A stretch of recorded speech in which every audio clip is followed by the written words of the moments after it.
उसे लड़कों पर कौन सा रंग पसंद है? कौन सा? पीला। पीला रंग पसंद है उसे। तुम अनकंफर्टेबल हो, ठीक नहीं लग रहा। मुझे बताओ मैं तुम्हारे लिए क्या कर सकता हूँ? हारून मेरी इतनी फिक्र मत करो। अरे मैं यार बिल्कुल ये रख ठीक देता हूँ। हूँ ताकि तुम आराम से बैठ सको। हद हो गई यास्मीन, वाकई हद हो गई।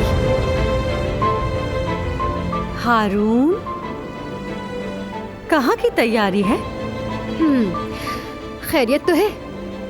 बस दिल किया तो पहन लिया।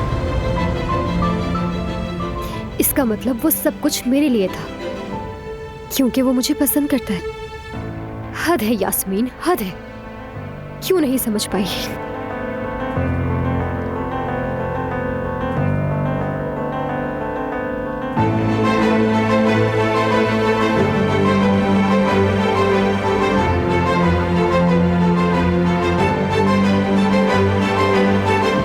क्या सोच रही हो? ठीक तो हो तुम? नहीं हूं मैं ठीक।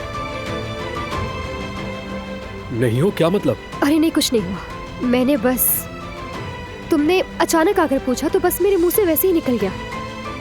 सच बताओ, क्या हुआ है तुम्हें? क्या किसी ने तंग किया है तुम्हें? अरे ऐसा कुछ भी नहीं है, बस करो। अच्छा बाहर कुछ काम है मुझे, बाद में मुलाकात होती है।